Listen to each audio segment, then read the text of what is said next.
안녕하세요. 저는 40대 여자입니다. 제가 워낙 말이 없고 무뚝뚝해요. 친정 부모님들도 제가 아들인지 딸인지 모르겠다고 하실 정도로 애교도 없습니다. 그런 성격 탓에 지금까지 살면서 제 이야기를 누구한테 시시콜콜하게 하며 살아오질 않았어요. 오히려 남의 이야기를 듣는 걸 좋아했습니다. 그런 제가 사연에 빠지다에 직접 사연 글까지 쓰게 될 줄은 정말 몰랐네요. 생각할수록 너무 화가 나고 속상한 일이 있어서요. 주변 친구들은 회사 동료들만 봐도 결혼해서 아이 낳고 사는 사람들 아직 풋풋하고 신혼 같던데 저는 거지 같은 시댁 식구들 때문에 하루도 마음 편할 일이 없었습니다. 그러다 보니 자연스레 남편에 대한 마음도 점점 식더라고요. 언제부턴가는 남편이 제 옆에 오기만 해도 숨이 턱턱 막혔어요. 뭐가 그렇게 힘드냐고요? 어디서부터 어떻게 말해야 할지 정리가 잘 안 되지만 제가 생각나는 대로 이야기해 보겠습니다. 먼저 저와 남편은 소개팅으로 만났어요. 제 친구가 대학병원 간호사였는데 남편은 같은 병원 의사였어요. 사실 말이 소개팅이지 남편이 친구 SNS에서 저와 찍은 사진을 보고 저를 콕 집어 소개해달라고 했답니다. 제가 외모도 단아하고 참해 보이는 게 딱 자기 이상형이라고요. 제 입으로 말하기는 뭐하지만 제가 단아하게 생기기는 했어요. 어려서부터 저를 보시는 어른들마다 부잣집 맏며느리상이라고 다들 예뻐하셨거든요. 더군다나 저도 소개팅할 사람이 의사라고 하니 혹했습니다. 그래서 고민할 거 없이 소개팅에 나갔어요. 남편은 저를 보자마자 칭찬을 아끼지 않았습니다. 소개팅에 나가기 전에는 의사라고 하니 좀 거만하고 으스대는 건 아닐까 걱정도 했었는데 막상 만나보니 그렇지 않았어요. 센스도 있고 유머도 있는 게 재미있더라고요. 남편은 제 단아한 모습에 반했다면서 만난 지 얼마 되지 않아 사귀자고 고백했습니다. 준희 씨는 제가 딱 꿈꿔오던 이상형이에요. 저와 결혼을 전제로 만나주세요. 남편의 진중한 고백에 저는 너무 기뻤습니다. 저를 결혼 상대로 생각한다는 게 고마웠어요. 사실 소개팅 이후 남편이 적극적으로 데이트 신청을 하기는 했지만 저는 몇 번 만나다 결국 잘 안 될 거라고 생각했거든요. 남편 마음이 변할 줄 알았어요. 제 조건이 남자들이 좋아할 만한 조건이 아니에요. 집안 형편이 좋지 않거든요. 제가 어렸을 때는 아버지가 외국에서 돌아다니시며 크게 사업을 하셨었는데 제가 중학생 때 사업이 망해버렸어요. 그 전까지 큰 전원주택에 살다가 졸지에 단칸방에 6식구가 살았습니다. 한창 사춘기 때라 많이 힘들었어요. 집안 상황도 순식간에 달라졌고 학교까지 전학 가야 했으니까요. 갑자기 모든 상황이 달라졌습니다. 저희 집은 애들도 많아요. 형제가 넷입니다. 제가 장녀고요. 위로 오빠가 있긴 하지만 오빠는 신학대학을 나와 일찌감치 결혼하고 목사가 됐습니다. 그러고는 새언니와 동남아로 가버렸어요. 동남아 여기저기를 다니며 전도도 하고 목회 활동도 한다더군요. 저는 오빠의 상황을 이해했어요. 오빠는 어릴 때부터 항상 그렇게 살고 싶다고 했거든요. 덕분에 부모님과 동생들은 제가 다 챙겨야 했습니다. 그러다 보니 학창시절도 대학 때도 제 생활이 거의 없었어요. 저는 항상 가족이 먼저였거든요. 주변 지인들은 그런 저를 이해하지 못했습니다. 아무리 그래도 부모님이 계신데 제가 집안을 다 책임져야 하냐고요. 그럴 수 있습니다. 태어나서부터 부모 그늘에서 곱게 자란 사람들은 절대 저를 이해 못하죠. 하지만 제 사정은 달랐습니다. 사업이 망하고 나서 아버지는 충격으로 급성 신부전증까지 왔었어요. 몇 개월 동안 병원에 계셨죠. 병원비에 생활비까지 한순간에 집은 빚더미에 앉았습니다. 어머니는 결혼하고 지금까지 저희 넷을 키우느라 내내 가정주부였어요. 하지만 이제 저는 그럴 수 없었죠. 어머니는 아픈 아버지를 대신해 돈을 벌기 위해 마트에서 일하셨습니다. 어머니는 하루 종일 일했지만 마트 월급 가지고 6식구 살기는 빠듯했습니다. 저는 중학교 때부터 아르바이트를 했어요. 새벽엔 우유 배달을 했고 학교가 끝나면 햄버거 가게에서 아르바이트를 했습니다. 주말에는 동생들을 데리고 전단지도 돌리러 다녔어요. 그렇게 살아온 제가 어떻게 친구들과 매일 술을 먹고 클럽에 갈 수 있었겠어요. 저는 어떻게든 좋은 직장에 들어가기 위해 악착같이 살았습니다. 제 형편에 이 학원 저 학원 다니면서 자격증을 딸 수가 없으니 뭐든 다 독학으로 해결했어요. 저는 당당하게 대기업에 입사했습니다. 나이가 든 이후 제 직장이나 외모만 보고 다가오는 남자들이 정말 많았죠. 하지만 연애를 하다 보면 서로의 집안 이야기가 안 나올 수가 없잖아요. 저희 집안 상황을 알게 되면 남자친구들은 다 알아서 떠나갔습니다. 저는 원망하지 않았어요. 저라도 그럴 것 같았거든요. 저야 저희 부모고 형제들이니 어쩔 수 없이 감당해야 했지만 남이 해줄 수 있는 일이 아니잖아요. 만났던 남자친구들은 저와 헤어질 때마다 항상 똑같은 말을 했어요. 너만 생각하면 당연히 결혼까지 하지. 근데 내가 너희 집까지 감당하기엔 내 그릇이 너무 작다. 머리로도 마음으로도 다 이해하지만 바로 앞에서 그런 소리를 듣고 나면 하루 종일 아무것도 손에 잡히질 않았어요. 그런 일이 있을 때마다 저도 모르게 가족들을 원망하는 제가 너무 싫었어요.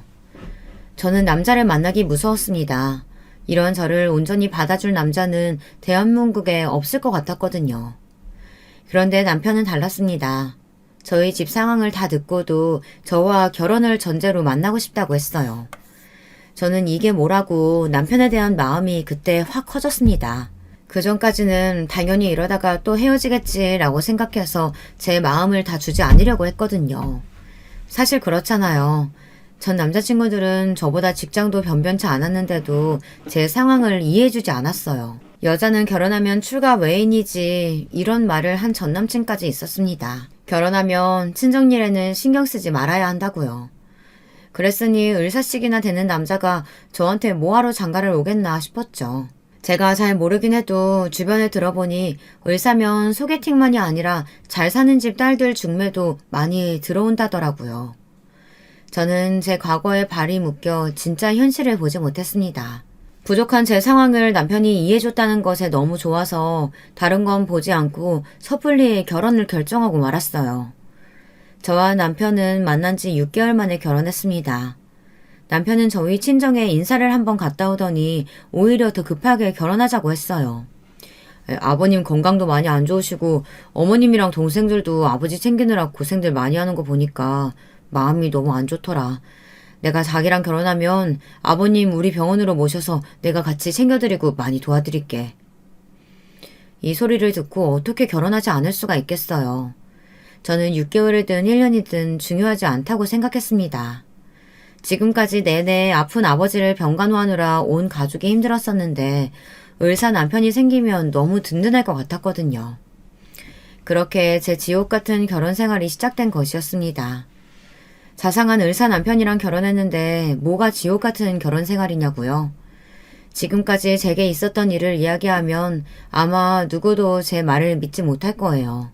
심지어 저희 친정 식구들도 제 말을 믿지 않았으니까요. 남편은 겉으로 보기엔 너무 좋은 사람이었습니다. 사실 저도 깜빡 속았으니까요. 이건 엄연히 사기 결혼이나 다름없었습니다. 남편은 연애할 때 제가 알던 사람이 아니었습니다. 결혼식이 끝나자마자 180도 달라졌어요. 남편은 신혼여행 비행기에서 내리자마자 저를 버리고 사라졌습니다. 남편이 제게 미리 말하기는 했어요.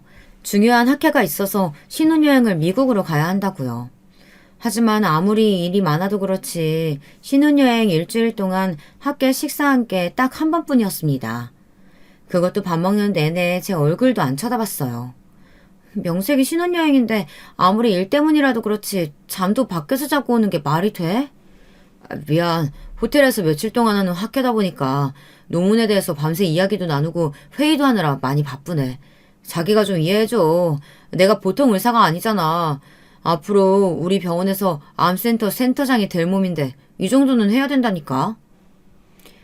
처음엔 저도 남편 말을 다 믿었습니다. 어렵고 대단한 수술을 해내야 하는 외과 의사인데 제가 이 정도는 이해해줘야 한다고 생각했어요. 하지만 남편은 바빠도 너무 바빴습니다. 신혼여행에 다녀와서도 집에 들어온 날이 손에 꼽혔어요. 그런데 어이없는 일이 있었습니다. 미국까지 신혼여행에 가서 저를 호텔방에 두고 학회에 간다던 남편은 골프장에 있었어요. 젊고 예쁜 외국인 여자들과 말이죠. 제가 어떻게 알았냐고요? 신혼여행에 다녀오자마자 남편은 병원에 출근했어요. 짐 정리는 온통 제 몫이었죠. 그런데 이 허술한 남편이 골프장에서 찍은 폴라로이드 사진을 버젓이 재킷 주머니에 넣어뒀더군요. 사진엔 여러 명이 찍혀 있었는데 대부분이 젊은 외국인 여자였어요. 그날 저녁 남편이 집에 들어오자마자 저는 따져 물었습니다. 이게 뭐야? 신혼여행에서 매일 혼자 밥 먹고 혼자 잠들게 하더니만 나를 속이고 젊은 여자 끼고 놀러 다닌 거야? 자기야, 내가 자기 속이고 다른 여자들이랑 왜 놀아? 여기 사진 속에 있는 사람들 다 의사야. 자기가 병원 일을 잘 몰라서 그러는데 병원에서 하는 일만 다 일이 아니야. 학회 끝나고 호텔 앞 공원에 작게 골프장이 있길래 같이 치면서 얘기만 잠깐 나눈 거야. 호텔 직원이 지나가다가 사진 찍어준 거고. 남편은 절대 제가 생각하는 그런 게 아니라고 딱 잡아댔습니다. 폴라로이드에 함께 찍힌 여자든 남자든 전부 다 의사랍니다. 남편은 자기가 저를 두고 왜 그런 짓을 하겠느냐며 자기 사랑을 의심하는 거냐며 오히려 툴툴거렸어요. 남편이 저에게 너무 서운해하니 저도 민망했습니다. 제가 별거 아닌 일에 너무 열을 내나 싶어서요. 제가 결혼하고 혼자 있는 시간이 많다 보니 괜히 자존감이 떨어졌나 봐요. 옛날 같으면 그런 사진 봤으면 먼저 남편에게 물어봤을 텐데 화부터 먼저 낸 저 자신이 싫었습니다. 이래저래 우울하긴 했거든요. 결혼하면 매일매일 행복할 줄 알았는데 너무 외로웠어요. 한강이 보이는 40평대 아파트에 살면 뭐 하겠어요. 매일 퇴근하고 집에 들어오면 혼자인걸요. 어느 때는 퇴근하고도 집에 가기 싫어 그냥 친정집으로 간 날도 많았습니다. 텅 빈 집에서 혼자 저녁 먹기가 싫어서요. 저녁을 먹으며 친정 식구들에게 외롭다고 투덜거리면 다들 복에 겨운 소리 한다고 했습니다. 김서방도 신혼인데 집에 얼마나 오고 싶겠어. 매일 그 힘든 수술하고 병원밥만 먹는 사람한테 괜히 잔소리하지 말어. 누나, 엄마한테 매형 욕해봐야 소용없어. 매형이 얼마 전에 아버지 병원비 하라고 엄마한테 200만 원이나 보냈대. 세상에 그런 사위가 어디 있다니. 암튼 우리 딸내미가 시집 잘 가서 내가 아주 뒤늦게 호강한다니까. 그랬습니다. 남편은 제게 전화 한 통은 안 해도 친정 부모님에게는 잘했어요. 툭하면 엄마한테 몇백씩 툭툭 보냈습니다. 친정 부모님과 동생들에게 제 남편 같은 사람은 없다는 소리를 듣고 나면 다 맞는 소리 같았습니다. 나가서 술을 먹고 노느라 집에 안 들어오는 것도 아닌데 제가 참아야지 싶었죠. 남편은 마음에 없는 게 아니라 시간이 없는 거라고 믿고 싶었으니까요. 그러던 어느 날이었어요. 그런 적은 없었는데 남편이 병원 일이 바쁘다면서 일주일에 집에 들어오지 않았습니다. 이렇게 길게 집에 안 들어온 건 처음이었어요. 저는 병원 일도 병원 일이지만 이러다 남편 몸이 상할까봐 걱정이 됐습니다. 저는 갈아입을 옷과 간식들을 만들어 병원에 찾아갔습니다. 평소에도 급할 때는 제가 병원으로 오시며 속옷을 가져다 주었기 때문에 그날도 병원 로비에서 남편에게 전화를 걸었어요. 그런데 남편이 전화를 받지 않더군요. 많이 바쁜가 싶어 저는 을국으로 찾아갔습니다. 싸온 옷과 간식만 두고 가려고요. 그런데 을국에서 만난 인턴들이 저를 보고 꾸벅 인사하더니 이상한 소리를 했습니다. 남편도 없는데 병원에 웬일로 오셨냐고요. 더군다나 저더러 같이 휴가 가신 거 아니냐입니다. 저는 순간 뒷골이 쎄했어요. 글쎄 제 남편이 며칠째 휴가 중이랍니다. 세상에 어떻게 이런 일이 있을 수 있죠? 저는 병원을 나오려는데 순간 머리가 어지러웠어요. 벽을 잡고 비틀거렸습니다. 남편에게 속았다는 분노와 서러움이 몰려왔어요. 그게 결혼한 지 1년도 안 됐을 때 일입니다. 남편은 워낙 공사다망한 분이라 그때까지도 저와 한 집에서 같이 밥 먹은 게 손에 꼽힐 정도였어요. 그런데 제게 말도 안 하고 휴가를 며칠씩이나 내다니요. 제가 아니면 도대체 누구와 휴가를 보낸다는 건지 이해가 되질 않았습니다. 저는 혼자 별의별 생각이 다 들었어요. 남편이 저를 속이고 어디서 뭘 하고 있는 건지 말도 안 되는 상상으로 아무것도 할 수가 없었습니다. 저는 잠도 잘 수 없고 밥도 먹을 수 없어 남편에게 계속 전화를 걸었습니다. 받을 때까지 계속했어요. 남편은 새벽 1시까지도 전화를 받지 않았습니다. 그러다 새벽 2시가 넘어가자 남편에게 전화가 왔어요. 제게 무슨 전화를 이렇게 많이 했냐고, 무슨 일이 생겼냐고 걱정하듯 굴더군요. 저는 남편이 가소로웠습니다. 저는 결혼하고 처음으로 남편에게 큰 소리를 냈어요. 무슨 일은 내가 아니라 당신한테 있는 것 같은데, 당신 지금 어디야? 거짓말할 생각하지 말고 사실대로 말해. 저는 소리를 지르면서 눈동자에 눈물이 가득 고였어요. 남편이 정말 저를 속인 거라면 앞으로 어떻게 해야 하나 무서웠습니다. 그게 사실은 당신이 놀랄까봐 내가 말을 안 했는데 내가 지금 있는 곳으로 좀 와줄 수 있어? 남편은 제 예상과 달리 차분했습니다. 그리고 웬 주소를 보냈어요. 저더러 그쪽으로 오라고요. 저는 애써 화를 달래며 곧바로 택시를 잡아타고 남편이 보내준 주소로 갔습니다. 도대체 무슨 대단한 일이길래 아내 몰래 휴가를 내고 이 새벽에 오라고 하라 하는 건지 싶었어요. 그런데 제 눈앞에 믿기지 않은 일이 벌어졌습니다. 남편이 저를 부른 곳은 텅 빈 편의점이었어요. 서프라이즈 하려고 했는데 당신이 내가 말 안 하고 휴가 쓴 것 때문에 혼자 또 이상한 상상하는 것 같아서 할 수 없이 미리 공개해야겠다. 그게 도대체 무슨 소리야? 이 편의점은 또 뭐고? 이 편의점 어때? 자리 좋지? 이 새벽에 텅 빈 편의점은 왜? 을사 때려치고 편의점이라도 차리게? 나 말고 장모님 드리려고 그러지. 순간 저는 남편이 무슨 소리를 하는 건가 싶었습니다. 그런데 남편 말이 저희 친정 어머니께서 환갑을 훌쩍 넘기시고도 아직도 마트에서 일하시는 게 마음에 쓰였답니다. 일하면서 아버지까지 돌보시느라 고생이 많으셨으니까요. 그래서 남편은 어떻게 하면 어머니가 일을 적게 하고 노후를 조금이라도 편하게 보내실 수 없을까 하다가 편의점이 생각났답니다. 그래서 병원에 휴가를 내고 편의점 자리를 알아보러 다녔대요. 저희 어머니 생신에 맞춰 서프라이즈 선물로 편의점을 드리려고요. 그러고 보니 다음 달이 친정엄마 생신이었어요. 저도 생각하지 못하고 있던 걸 남편은 먼저 생각해 준 것이었습니다.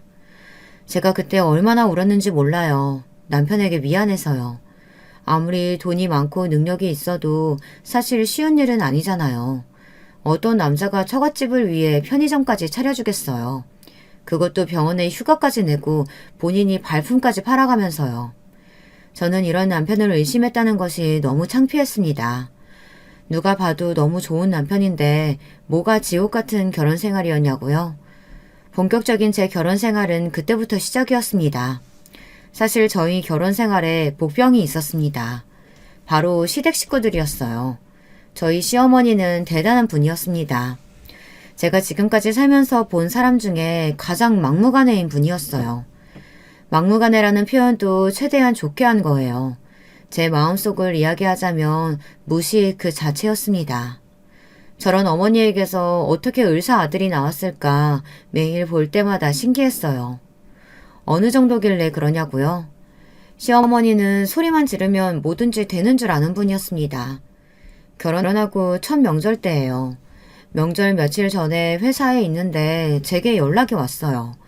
시어머니께서 같이 장을 보러 가게 차를 가지고 오라고 하시더군요.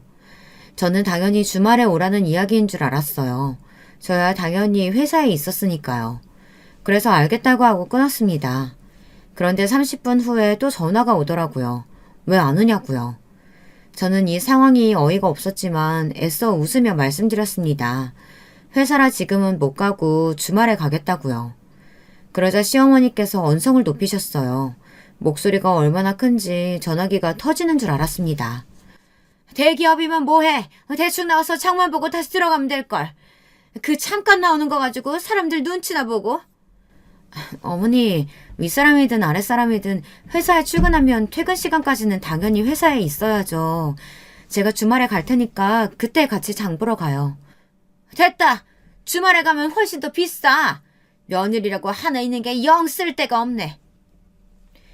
시어머니는 본인 하실 말씀만 하시고 전화를 그냥 끊어버리셨어요. 그런 일이 한두 번이 아니었어요. 제게 시어머니의 전화는 언제나 마른 하늘의 날벼락과 같았습니다. 한 번은 그런 적도 있었어요. 주말이라 오랜만에 친구와 영화관에 가려고 준비하고 있었습니다. 남편은 출근했고요. 그런데 아침부터 시어머니가 집에 쳐들어왔어요. 말 그대로 정말 쳐들어오는 느낌이었습니다. 전화도 안 하고 와서는 문을 열자마자 조카들을 현관으로 밀어넣었어요. 시누이의 초등학생 조카들을요. 저는 놀라서 눈이 휘둥그레졌는데요. 시어머니는 막무가내였습니다. 네 시누이가 여행 가서 내가 내일까지 애들 봐주기로 했는데 약속 있는 걸 깜빡했지 뭐냐. 네가 오늘 하루만 애들 좀 봐라. 네? 어머니, 저도 오늘 친구랑 영화 보기로 해서 나가봐야 되는데요. 미리 전화라도 주시지 그랬어요. 너는 왜 숙모가 돼서 조카들 하루도 못 봐주니? 난 중요한 계모임이라 빠질 수가 없어. 그러니까 네가 영화 취소해. 시어머니는 자기 할 말만 해버리고는 도망치듯 가버리셨습니다. 저는 너무 기가 막혀서 말문이 막혔어요. 세상에 이 정도로 상식이 안 통하는 사람은 처음 봤습니다. 저는 결국 친구와의 약속을 취소하고 조카들을 봤습니다. 집에서 애들 밥 해주고 만화 영화를 같이 봤어요. 시간이 흐를수록 제가 지금 뭘 하고 있는 건가 싶었어요. 거기다가 시어머니는 조카들이 잠들 때까지 전화도 한 통 하질 않았습니다. 저는 짜증이 나서 시누이에게 전화했어요. 시누이는 제가 2번이나 전화를 걸었는데도 전화를 안 받더니 뒤늦게 12시가 넘어서야 전화가 걸려오더라고요. 올케, 나 친구들하고 여행 갔다는 소리 못 들었어? 주말 저녁에 왜 자꾸 전화하고 그래? 시누이는 자기 자식들이 우리 집에 있는지도 모르더군요. 거기다가 아무리 여행을 갔어도 그렇지 이 시간까지 도대체 뭘 하는 건지 주변에 남자 목소리까지 들렸어요. 저는 자초지종을 설명했습니다. 시어머니께서 저녁에 애들을 데려가시기로 했는데 지금까지 전화를 안 받으신다고요. 아버지 회식이라더니만 엄마도 아줌마들하고 술 먹고 노나 보네. 애들 잠들었으면 그냥 재워.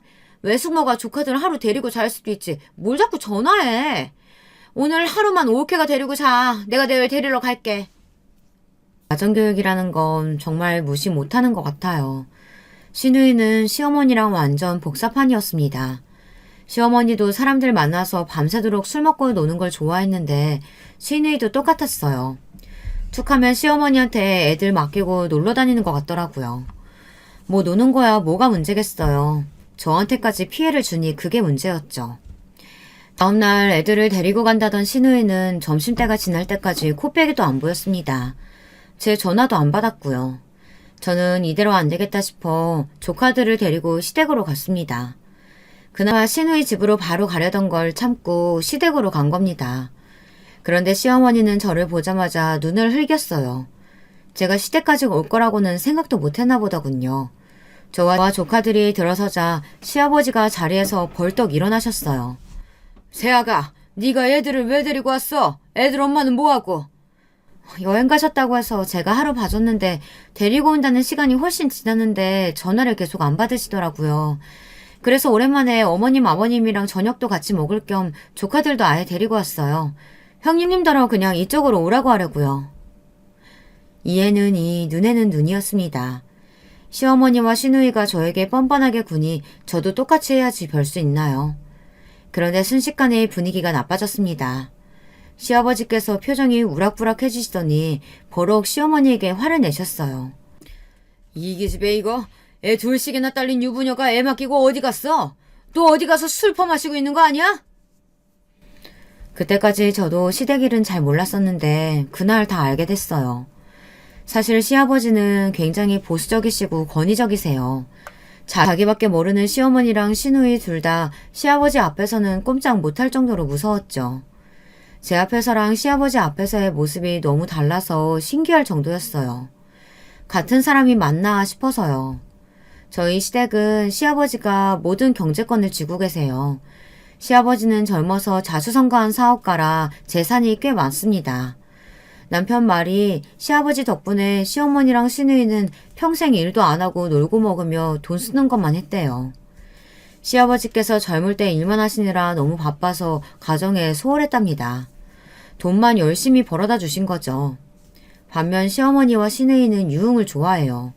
술도 좋아하고 춤추러 다니는 것도 좋아합니다. 감시하는 사람이 없으니 두 분 다 매일매일 놀러 다니며 시아버지가 벌어다 주는 돈으로 열심히 놀고 다녔던 거죠. 말이 좋아 유흥이지 사실 술은 사건 사고와 떼어놓을 수 없잖아요. 매일 술 먹고 놀다 보니 여러 번 사고를 쳤나 보더군요. 신우이는 술만 먹었다 하며 사람들과 시비가 붙어 지구대에 잡혀간 적이 한두 번이 아니랍니다. 그럴 때마다 시아버지가 몇 번이나 빼줬고요. 그래서 급하게 시집을 보냈답니다. 신우이의 남편인 아주버님도 시아버지가 여기저기 수소문해서 소개해준 남자랍니다. 신우이의 평소 행실을 아는 남자들은 다들 결혼을 꺼리다 보니 아예 모르는 사람을 데려다 소개를 해준 거죠. 9대 정도 드나들던 신우이는 애교였습니다. 어머니는 아주 대형 사고를 치셨대요. 시아버지가 보시기엔 시어머니와 신우이가 사치가 심하다고 생각하셨나 봐요. 언젠가부턴가 시아버지께서 집안 단속을 하시며 잔소리를 심하게 하셨대요. 전처럼 모임이나 술자리도 못 가게 하고 카드 한도도 확 줄여버렸답니다. 지금까지 살아왔던 습관이 있었으니 시어머니는 너무 답답하셨나 봐요. 방법을 바꿔서 대낮에 춤을 추러 다니셨답니다. 댄스 스포츠야 건강에도 좋다는데 뭐가 문제냐고요. 이제는 거기서 만난 아저씨들에게 매일 술이며 밥이며 얻어먹고 다니셨다는 겁니다. 옷 같은 것도 선물로 받고요. 아저씨 중 한 분의 아내가 그 사실을 알고 집까지 찾아왔답니다. 시아버지도 있는 앞에서 시어머니의 머리를 잡으며 상간녀 취급을 한 거죠. 그 일로 집안이 아주 발칵 뒤집혔대요. 이 얘긴 시아버지에게 직접 들은 이야기입니다. 조카들을 데리고 간 날 시아버지께서 저와 함께 저녁을 드시며 반주를 하시더니 갑자기 옛날 이야기를 끄집어내셨어요. 세상에 어디 할 짓이 없어서 다 늙은 아줌마가 남자들한테 빌붙어가지고 등을 쳐먹어. 어이구, 내가 남복이 부끄러워서 살 수가 없다. 살 수가 없어. 아니 며느리도 있는데 그 얘기를 여기서 또 뭐하러 꺼내고 그래요. 그 성질 더러운 시어머니가 시아버지가 하는 말이면 꼼짝도 못하셨어요. 시아버지가 무슨 엄한 소리를 해도 다 듣고 넘겼습니다. 저는 저희 시어머니가 보통은 아니신 분이라는 건 알고 있었지만 아무리 그래도 다 큰 자식이 둘이나 있으신 분이 아무리 술 먹고 노는 게 좋아도 그렇지 어떻게 그런 짓까지 할 생각을 했을까 싶어요. 여러모로 대단하신 분이었습니다. 지도 사람이라고 부끄러운 줄은 아나 보지? 으이그, 내가 며느리 앞이라 여기까지 말하지만 내가 보살이다 보살이야. 저런 여자를 애들 엄마라고 지금까지 참고 살았으니.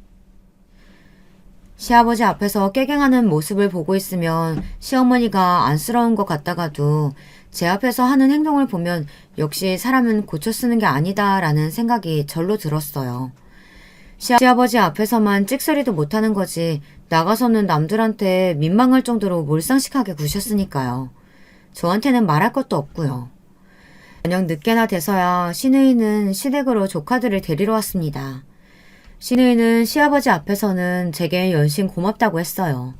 그 모습이 너무 가식적이고 어색해서 저는 어떻게 대꾸를 해야 할지 모르겠더군요. 신우이는 시아버지에게 된통 혼났습니다.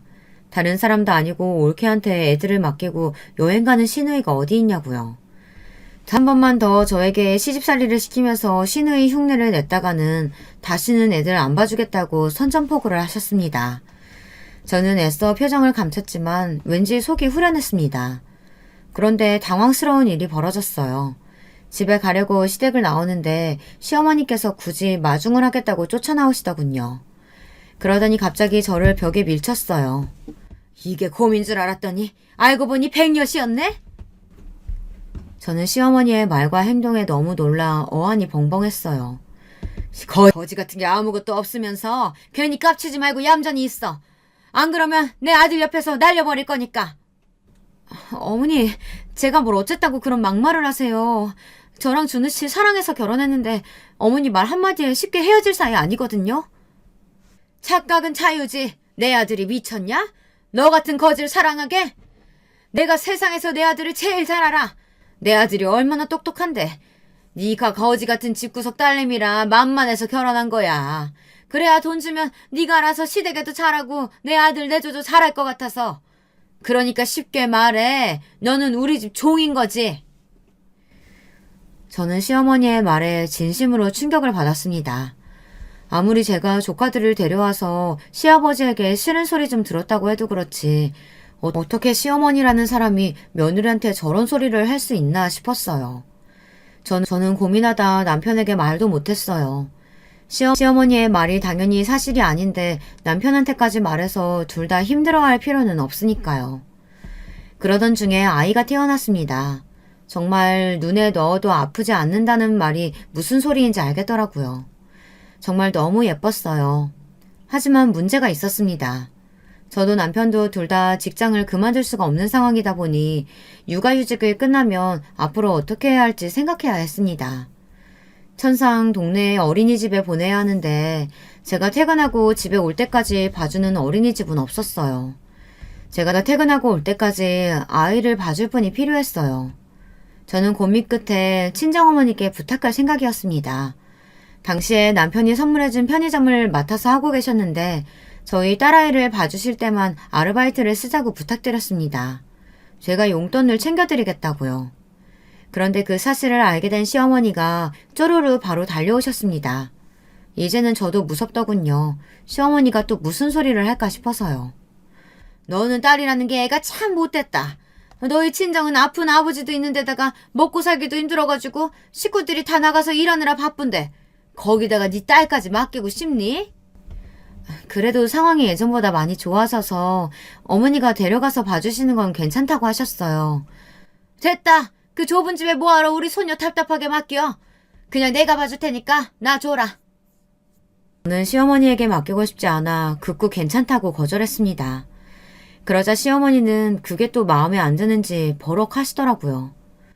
나는 우리 손녀 공짜로 봐줄 거야. 근데 너희 친정은 용돈 드려야 할 거 아니야. 내 아들이 병원에서 힘들게 번 돈 너 자꾸 친정에 퍼줄래? 저는 화가 나고 서러웠지만 대꾸할 말이 없었습니다.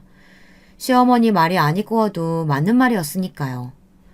어머니, 제발 말 좀 함부로 하지 마세요. 저도 돈 벌어요. 어머니 아들만큼은 아니어도 웬만한 직장인보다 연봉도 높다고요. 저희 애 봐주시면 당연히 용돈 드릴 수 있죠. 어쩜 말을 그렇게 꼬아서 하세요? 아무리 맞는 말이라도 듣고 싶지 않은 소리에 가만히 있고 싶지는 않았습니다. 하지만 결국 시어머니가 이겼어요. 친정 아버지께서 상태가 많이 안 좋아지셔서 어머니가 아버지 곁을 비울 수 있는 상태가 아니었어요. 저는 시어머니에게 딸을 맡길 수밖에 없었습니다. 그렇게 지금까지 딸아이를 시어머니가 봐주셨어요. 애를 맡기는 제인이라 지난 몇 년 동안은 크고 작은 일이 있어도 웬만하면 참고 넘어갔습니다. 그리고 최근엔 제게도 힘든 일이 생겨 사실 시어머니까지 신경 쓸 수가 없었고요. 그러던 어느 날이었어요. 퇴근하고 집에 가고 있는데 큰 딸아이 어린이집에서 연락이 왔습니다. 저희 시어머니가 애를 데리러 안 오셨다고요. 저는 놀라서 먼저 죄송하다고 사과를 드렸어요. 딸이 벌써 하원하고도 남을 시간인데 아직도 어린이집에 데리러 안 가셨다는 게 말이 되질 않았습니다. 연락도 없이 말이죠. 저는 한달음에 어린이집으로 달려갔습니다. 어린이집에 저희 딸만 혼자 덩그러니 앉아있더군요. 저는 순간 너무 속상했습니다. 그런데 그때 어린이집 선생님께서 조심스럽게 이야기를 하셨어요. 어머니, 사실은 할머니께서 자주 늦으세요. 한두 번은 저희도 이해했는데 최근엔 거의 매일 한두 시간씩 늦으셔가지고 저희가 그렇게 하시면 안 된다고 말씀드렸더니 소리를 지르시고 난동을 부르셨어요. 저는 너무 놀랐습니다. 저는 처음 듣는 이야기였어요. 그때 선생님께서 어린이집 안에 CCTV 영상을 보여줬습니다. 선생님 말씀이 맞았어요. 시어머니께서 난동을 피우셨더군요. 아이씨구, 돈은 꼬박꼬박 받아가면서 애 그거 잠깐 봐줬다고 노인네한테 빨리 오라 마라 하는 거야? 할머니, 빨리 오시라는 게 아니라 수업이 끝나는 시간에 맞춰서 와주셔야 한다는 거예요. 저희가 다른 아이들도 있어서 주화만 보고 있을 수는 없거든요. 우리 애가 밥을 달래 물을 달래 그냥 혼자 얌전히 앉아있는 애를 그거 잠깐 봐주기 싫다는 거야? 뭐 이딴 데가 다 있어. 여기 원장 나오라고 해. 주아 아빠가 누군지 알고 지금 이따 이 대접을 해? 원장 나와! 애 앞에서 소리를 지르는 것만으로도 부족해서 선생님 어깨를 밀치고 의자를 발로 찼습니다. 영상으로만 봐도 딸아이가 겁에 질린 게 보였어요. 저는 너무 창피하고 화가 나서 서 있을 수가 없었습니다. 저는 선생님들에게 허리 숙여 사과드리고 다시는 이런 일이 없도록 하겠다고 했어요. 그리고 집에 돌아오는 길에 딸아이에게 물어봤습니다. 어린이집에서 그런 일이 있었는데 왜 엄마에게 말하지 않았냐고요. 할머니가 엄마 아빠한테 말하지 말라고 했어. 말하면 할머니 이제 집에 못 온다고. 그럼 내가 혼자 어린이집 가고 끝나면 집에도 혼자 와야 된대. 저는 무척 화가 났습니다. 무식하고 자기 멋대로인 분이라는 건 알았지만 이 정도로 정신에 문제가 있는 사람인 줄은 몰랐어요. 저는 씩씩거리며 집에 돌아왔습니다. 시어머니와 한판 해야겠다 싶어 딸아이도 아예 친정에 맡기고 왔어요. 오늘 밤은 도저히 그냥 지나갈 수 없었습니다. 제가 지금까지 제 마음을 숨기고 얼마나 꾹꾹 누르며 참고 있었는데 이런 저를 건드리나 싶어서요. 그런데 집안 상황은 더 어이가 없었습니다. 시어머니가 혼자가 아니었어요. 시누이랑 같이 있더군요. 저는 시누이고 뭐고 보이지 않았습니다. 시어머니에게 다가가 쏘아붙였어요. 어머니, 이러시면 안 되죠. 애를 봐주기로 했으면 똑바로 보셔야죠. 저 지금 선생님이랑 원장님께 사과드리고 오는 길이에요. 어머님이 잘못하시고 선생님들한테 행패를 부리시면 어떡해요? 올케, 진짜 못됐다. 우리 엄마가 올케 애 보느라 얼마나 고생하는데 말을 그따위로 해? 됐어. 내가 오늘은 시간을 착각했다, 애미야. 내가 잘못했다. 다음엔 절대 안 까먹을게. 이상했습니다. 이건 제가 생각한 반응이 아니었어요. 분명 평소에 시어머니라면 제게 막말을 퍼부으며 머리끄댕이라도 잡으려고 달라드려야 하는데 갑자기 제 편을 드셨어요. 저는 순간 기분이 좋지 않았습니다. 등에 소름이 돋는 것 같았거든요. 역시 제 촉이 맞았습니다. 시어머니가 순순히 제게 잘못했다고 말할 위인이 아니었죠. 제게 부탁할 것이 있어 잘못한 척 군 겁니다. 부탁할 것이 뭐냐고요? 글쎄 저더러 시누이를 좀 데리고 있으라네요. 저는 기가 차서 말도 나오질 않았습니다. 사실은 네 시누이 이혼한 거 아직 네 시아버지한테 말을 못했어. 알잖아, 너희 시아버지 성질 고약한 거. 얘가 바람 피워갖고 이혼당한 거 알면 얘 머리 다 뽑힐 거야. 네, 그랬습니다. 얼마 전 집안이 또 한 번 발칵 뒤집혔어요. 시누이는 그렇게 매일 술 먹고 놀러 다니더니만 바람이 난 거였더군요. 결국은 이혼까지 당했어요. 애들도 다 뺏기고요. 말해봐야 제 입만 더러워지는 것 같아 말하고 싶지도 않습니다. 정말 상식이라고는 없는 거지 같은 집구석이에요. 엄마, 나더러 동생네 얹혀 살라는 거야? 빨리 오피스텔이나 하나 사주면 되잖아. 조용히 좀 해. 내가 너희 아버지 아니면 돈이 어딨어. 분위기 봐서 기분 좋을 때 얘기할 테니까. 그러게 백수 주제에 어디서 바람을 피워. 아이고 속 터져. 위자료도 한 푼 못 받고 애도 뺏겨. 내가 너 때문에 얼굴을 들고 살 수가 없다. 언제는 절대 들키지만 않으면 되는 거라고 그러더니만 위자료 못 받고 나왔다고 이렇게 사람을 무시해? 그러니까 들키지 말았어야지 이년아. 아휴, 암튼 네 아버지 주머니에서 돈 나올 때까지 네 옳게 말 잘 듣고 있어. 주아도 좀 잘 봐주고. 세상에 사람 탈을 쓰고 어떻게 저렇게 뻔뻔할 수가 있을까요? 바로 얼마 전에 저더러 지지리도 가난한 친정 어쩌고 하시면서 막말을 퍼부으시더니만 이제 와서 저더러 시누이를 데리고 살라네요. 시누이도 시어머니도 정말 천박하고 싫었습니다. 시어머니는 제 속도 모르고 제 손을 지그시 잡더군요. 애미야, 내가 지금까지 우리 주아 얼마나 지극정성으로 키웠어. 그러니까 이번엔 네가 나 좀 도와준다고 생각해. 우리 애 너무 불쌍하지 않니? 네가 당분간만 좀 데리고 같이 살아. 타이밍이 기가 막혔습니다. 때마침 남편이 집에 들어오더군요. 저는 남편 얼굴을 보자마자 피식 웃었습니다. 그리고 시어머니의 손을 아주 세게 뿌리쳤어요. 그리고 내내 준비했던 말을 했어요. 어머니는 가만 보면 참 부끄러운 줄을 모르세요. 바람 피우는 더러운 년을 저더러 어떻게 데리고 살라는 거예요? 저는 절대 우리 주아랑 더 더러운 년이랑 같이 사는 꼴 못 봐요. 뭐야? 너 내가 이렇게까지 얘기했는데 감히 내 딸한테 뭐? 더러운 년? 시어머니는 제게 달려들었습니다. 금방이라도 제 머리끄덩이를 잡으려고 했죠. 제가 이 정도 각오도 안 하고 시누이에게 욕을 퍼부었을까요? 이미 제 마음은 단호했습니다. 무서울 거 없어요. 저는 시어머니를 밀어버렸습니다. 그리고 소리쳤어요. 당신이야말로 자식 새끼들 저 따위로 키워놓고 어디 감히 나한테 손을 대. 나 이제 당신 며느리 안 해. 당신 미쳤어? 지금 우리 어머니한테 뭐 하는 거야? 시어머니가 바닥에 넘어지며 남편에게 우는 소리를 했습니다. 아이고 아이고를 연신 울부짖으며 자기 팔자를 운운했죠. 남편은 그런 시어머니를 부축하며 제게 소리를 질렀습니다. 저는 남편을 쏘아보았어요. 그리고 시어머니를 향해 똑부러지게 말했습니다. 나 당신 아들이랑 지금 당장 이혼할 거야. 아예 온 김에 네 딸이랑 네 아들까지 다 데려가. 뭐 이혼? 니까짓 게 내 아들이랑 어떻게 이혼을 해? 해도 내 아들 집인데 네가 나가야지. 웃기고 있네. 어머니 아들이 결혼하고 나서부터 지금까지 나 속이고 기만한 거 나한테 증거 다 있어요. 이혼하면 이 집뿐만이 아니라 어머니 아들 재산도 내가 다 뺏어올 거니까 기대하세요. 이게 다 무슨 소리냐고요? 사실 제가 몇 달 전부터 준비하고 있었던 일이 있어요. 남편과 이혼 소송을 하기 위해 저는 칼을 갈고 있었습니다. 남편의 불륜 사실을 안 건 여름 휴가 때예요. 남편은 올해는 꼭 저와 딸과 함께 휴가를 가겠다고 약속했습니다.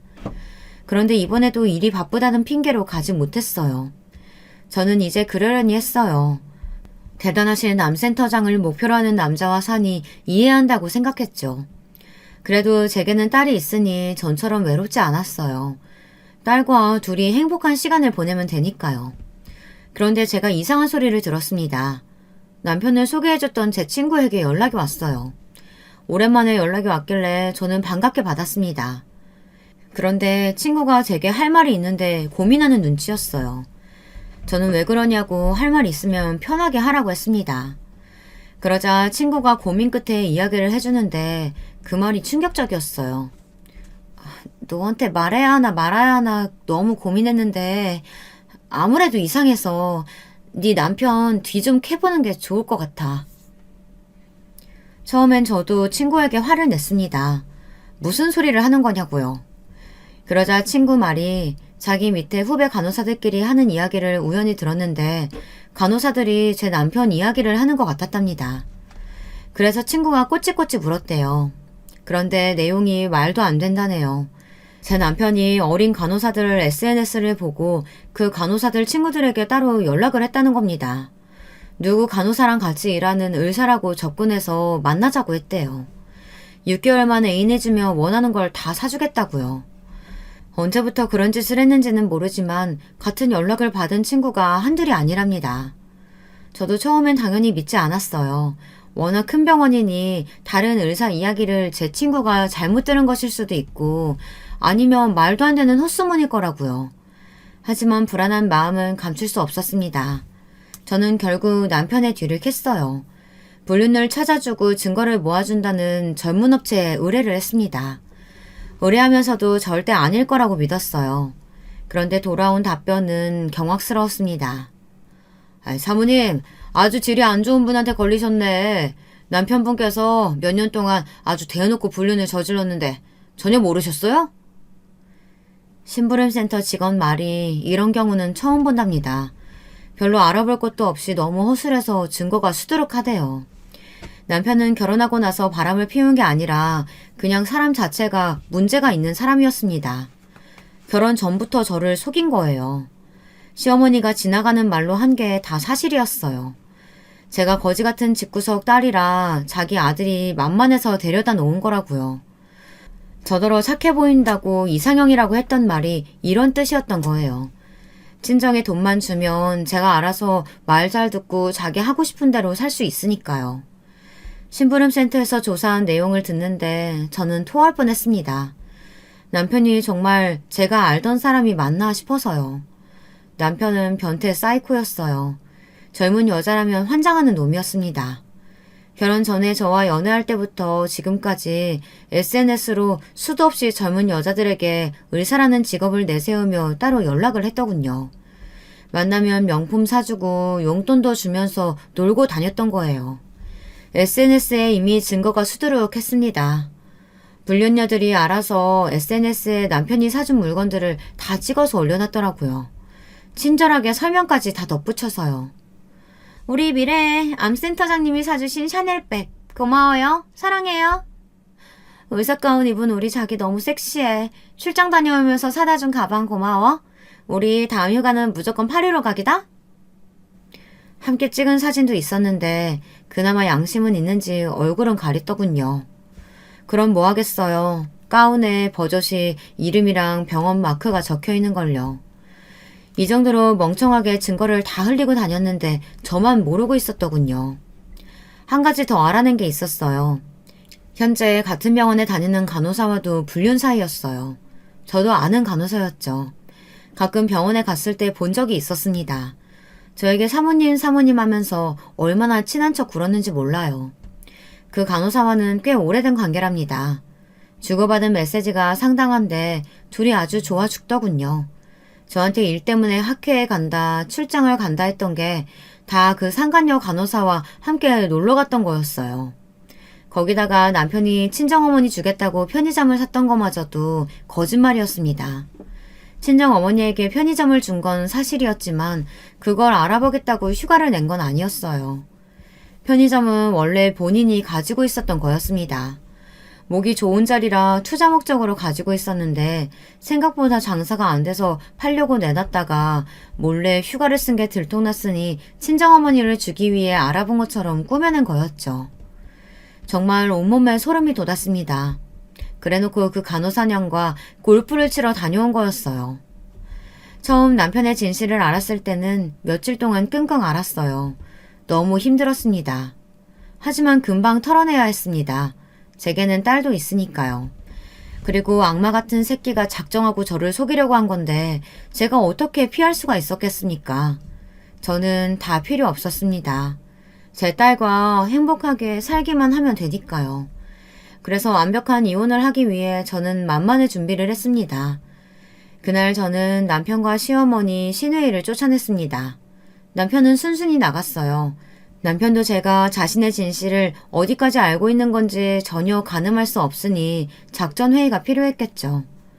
하지만 이미 늦었습니다. 저는 며칠 뒤 바로 이혼 소송을 했어요. 그리고 남편을 혼인 빙자 사기죄로 고소했습니다. 남편이 처음부터 계획적으로 저에게 접근했고 결혼 전부터 결혼 이후에도 저를 속이고 여자들을 만나온 증거를 제출했어요.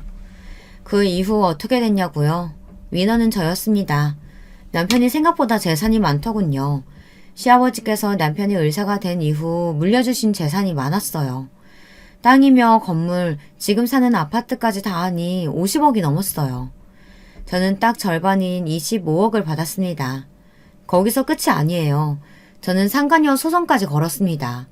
남편이 결혼 이후 만난 여자가 10명이 넘더군요. 10명 모두에게 소송을 걸었어요. 증거는 차고 넘쳤으니까요. 아직도 소송 중이지만 저는 매우 즐겁습니다. 앞으로 저는 일을 안 해도 상간녀들한테 합의금만 받아도 먹고 살 수 있을 것 같았어요. 그쯤 되니 남편이 제 노후를 미리 생각해줬다는 생각까지 들더군요.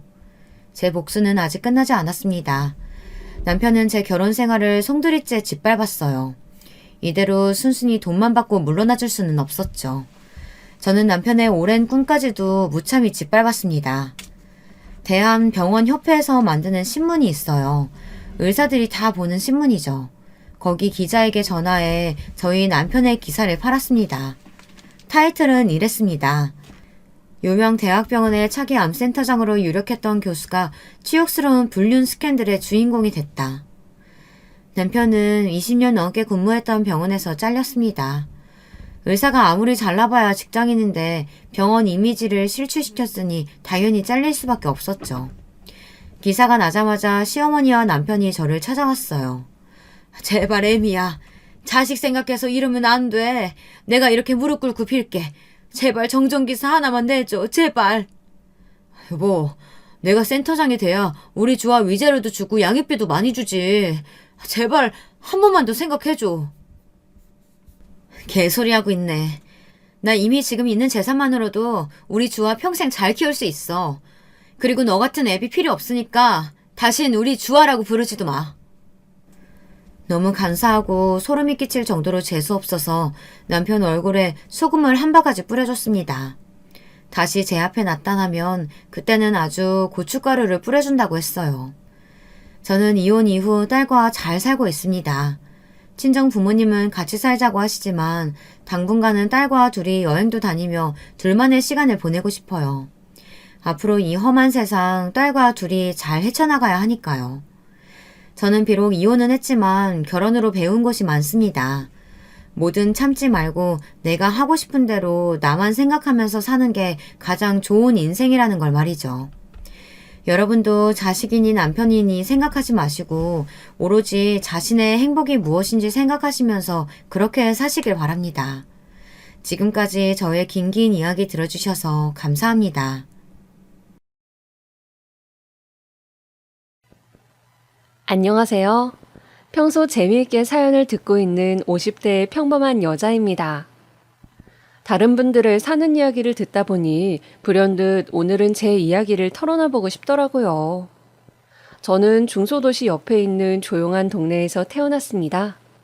5남매 중 장녀로 어렸을 적 저는 동네 전방을 꾸리시던 엄마를 대신해 남동생 2명, 여동생 2명의 밥을 도맡아 했습니다. 가끔 밥하는 게 힘들면 엄마 가게에 가서 몰래 과자를 집어먹었다가 엄마한테 혼나곤 하던 일이 기억이 나네요.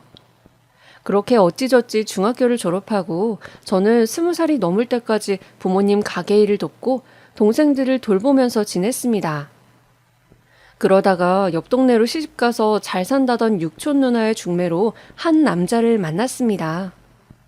만난 첫날에 다방에 앉아 어색하게 커피를 홀짝거리던 나에게 그 남자는 자신이 근무하고 있는 고등학교 이야기, 그리고 요즘 관심 가지고 있는 취미 이야기 등 여러 이야기를 신나게 하더니 집으로 가려는 저에게 빵을 한 봉지 사서 들려주었습니다. 부모님과 함께 먹으라면서요. 그렇게 저는 그 남자와 100년가 약을 맺게 되었죠. 지금 생각해도 떨리는 결혼식 전날 저는 엄마와 손을 잡고 잠자리에 들었습니다. 그런데 긴장이 되었는지 화장실이 가고 싶어 거실로 나왔는데 그날따라 잠이 안 오셨는지 아빠가 소주 한 잔을 마시고 계셨어요. 아빠, 안 주무시고 뭐 하세요? 내일 사진 잘 나오려면 주무셔야죠. 우리 딸. 아빤 우리 딸이 시집 간다고 하니 좀 서운하네. 서로 위해주면서 잘 살아. 좀 힘든 일 있어도 상대를 이해하려고 하면서 그렇게. 그리고 살다가 정말 너무 힘든 일이 있으면 이 아빠한테 꼭 말해. 혼자 해결하려고 하지 말고. 알았지? 엄마 아빠는 항상 너의 편이라는 걸 잊지 말고. 아빠, 저 행복하게 잘 사는 모습 꼭 보여드릴게요. 그렇게 저는 아빠의 든든한 응원을 마음에 새긴 채 한 가정의 안주인이 되었습니다. 저는 그 사람의 솔직하고 소박한 성격, 그리고 선생님이라는 직업답게 학생들을 항상 애정을 가지고 대하는 점이 좋았어요. 우리는 고향 부근 대도시에서 신접살림을 차리게 되었죠. 그러다 결혼하고 2년 만에 아이가 들어섰어요. 그때가 제가 29살 때였습니다. 처음에 아이가 들어선 줄도 모르고 속이 안 좋다고 약도 먹고 그랬는데 나중에 임신이란 이야기를 듣고 뱃속의 아이에게 어찌나 미안하던지요. 그 후로는 태교에 좋다는 것들을 나름 하면서 신경 써서 임신 기간을 보냈습니다. 산고의 고통을 겪고 자연분만을 하면서 다시는 아이를 낳지 않겠다고 다짐했건만 저는 결국 2년 후 둘째까지 낳았습니다. 둘째는 듬직한 첫째 아들과 달리 아주 예쁜 딸이었어요. 갓 태어났을 때 피부가 아주 빨갰는데 그 모습을 보신 친정어머니가 피부가 하얀 예쁜 아기라고 이야기하셔서 아, 피부가 빨간 게 나중에 하얘지는 거구나 했던 기억이 납니다. 그렇게 저는 평탄하고 소박하게 저의 30대를 남편과 복닥거리며 아이 둘을 키우며 살았습니다. 다만 남편이 고3을 연달아 맡으면서 야간 자율학습을 하네 뭐네 하면서 저녁을 함께 먹는 일이 드물었기 때문에 항상 혼자 애 둘을 건사하느라 힘들었죠. 그래도 가끔 가출한 학생을 잡으러 가기도 하고 학생들 대학 보내는 일에 자기 일처럼 열심히인 남편의 모습을 보면서 남편이야말로 진정한 교육자의 마음으로 학생들을 가르치는구나. 그런 좋은 일을 하는데 내가 가정을 잘 건사하고 남편이 신경 쓰지 않게 내조를 잘해야겠다. 그런 마음으로 저는 그 세월을 견뎠습니다. 어떤 정신으로 아이들을 키웠는지 정신없는 나날들이 반복되던 그때 집안에 큰일이 닥쳤습니다. 바로 시어머니가 대장암 진단을 받으신 일이었죠. 어머님은 2달 전부터 대변에 피가 나왔는데도 병원을 가지 않고 계시다가 복통이 계속되자 그제서야 병원에 가서 암 진단을 받게 되셨습니다. 당연히 남편과 남편의 형제들은 난리가 났죠. 어머니를 어느 지역 병원에 모시냐부터 시작해서 모두가 잔뜩 예민해져 있었습니다.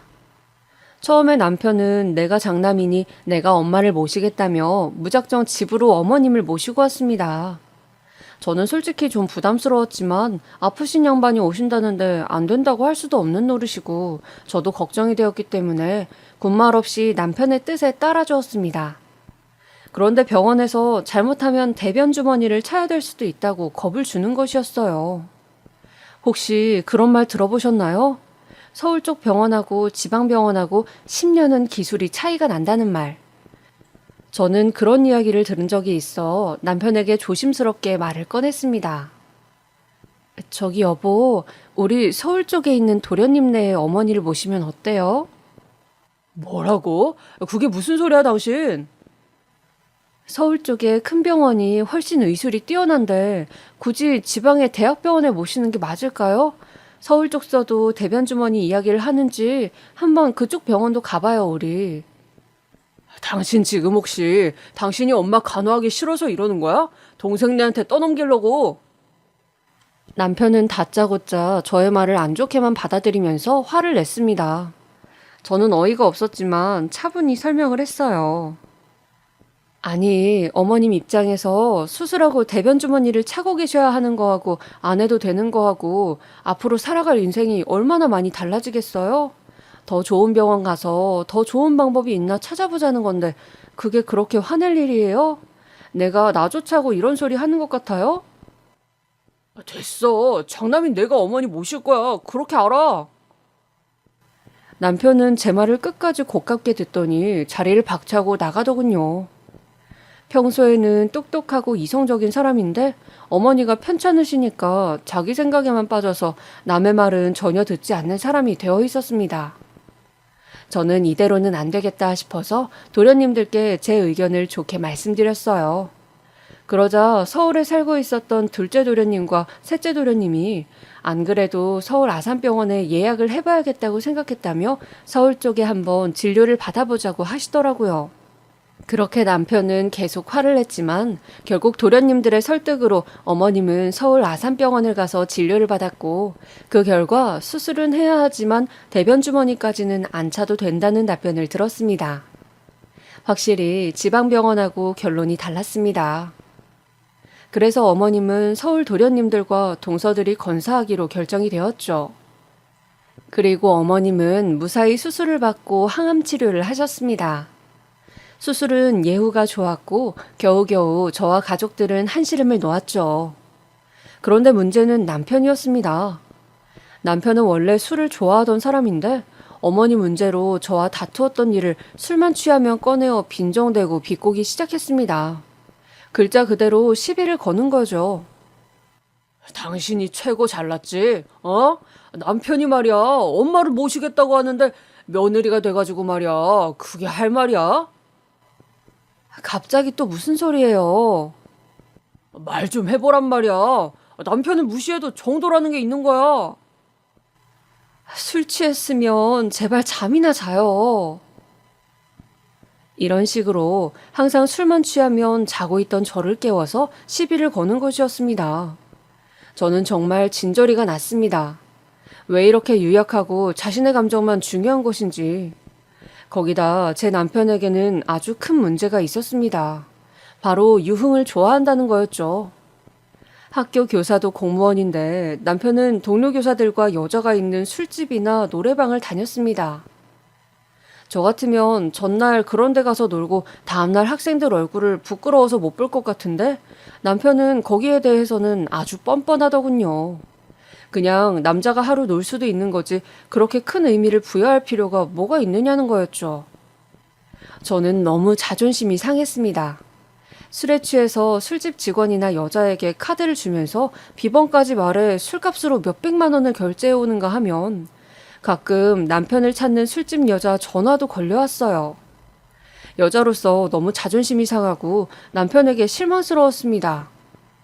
그러나 가정주부인 제 입장에서 학교를 다니고 있는 애들을 저 혼자 건사하며 키우기가 무서워 저는 이혼을 하지 못하고 남편을 좋은 말로 달랠 수밖에 없었죠.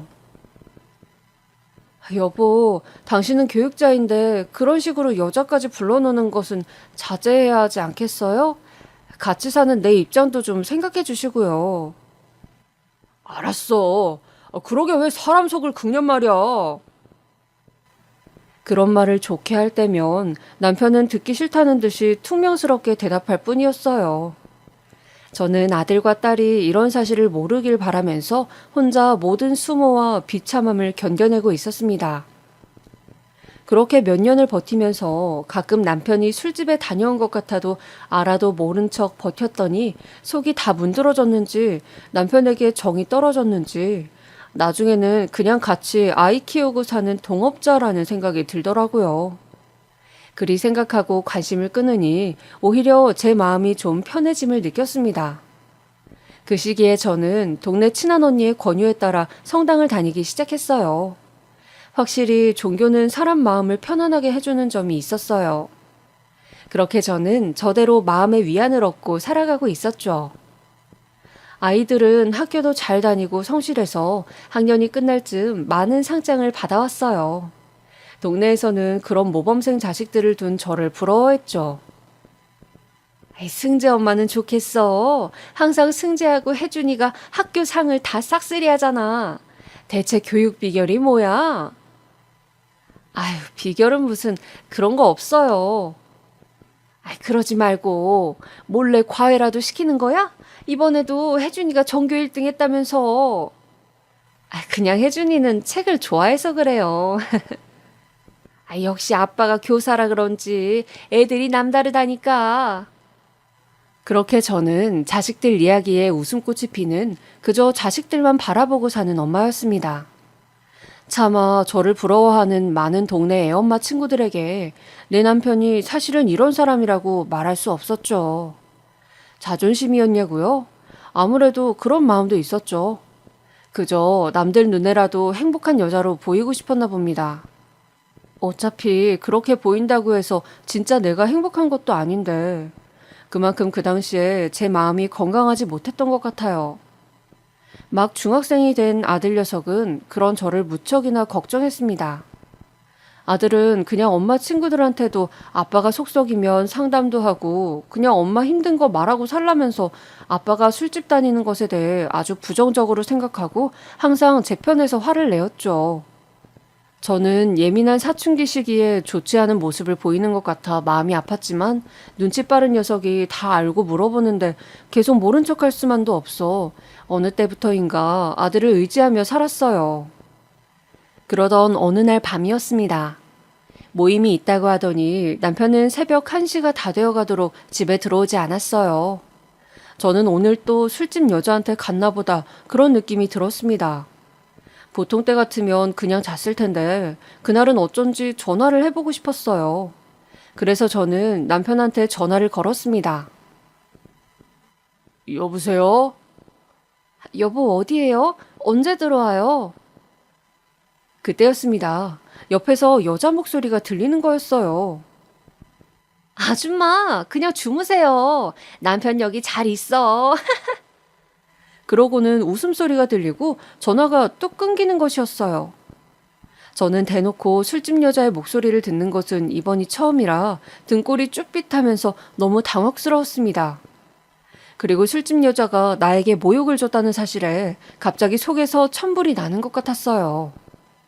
그래서 마침 잠에서 깨서 화장실을 가려고 하던 아들에게 잠깐 집 근처 유흥가에 아빠를 찾으러 다녀오겠다고 말했죠. 오늘 무슨 짓을 해서라도 나한테 그런 소리를 한 여자 얼굴을 보고 머리채라도 뜯어야겠다는 생각이 들었습니다. 그러자 아들은 저를 바라보더니 말했어요. 엄마, 나도 같이 갈게요. 엄마는 힘이 약한 여자인데 혼자 술집 골목으로 가서 어쩌려고 그래요. 같이 가요. 아들은 비록 중학교 2학년이었지만 덩치가 큰 남편을 닮아 벌써 어디 나가면 고등학생이냐고 할 정도로 키가 컸습니다. 저는 아들의 말에 망설이다가 알겠다고 하고 아들과 함께 집을 나섰습니다. 딸은 아무것도 모른 채 자고 있었죠. 집 부근 번화가에 도착해 저와 아들은 다짜고짜 술집으로 들어가서 남편을 수소문하기 시작했습니다. 아들도 씩씩하게 우리 아빠 못 봤냐고 하면서 술집을 헤집고 다니더군요.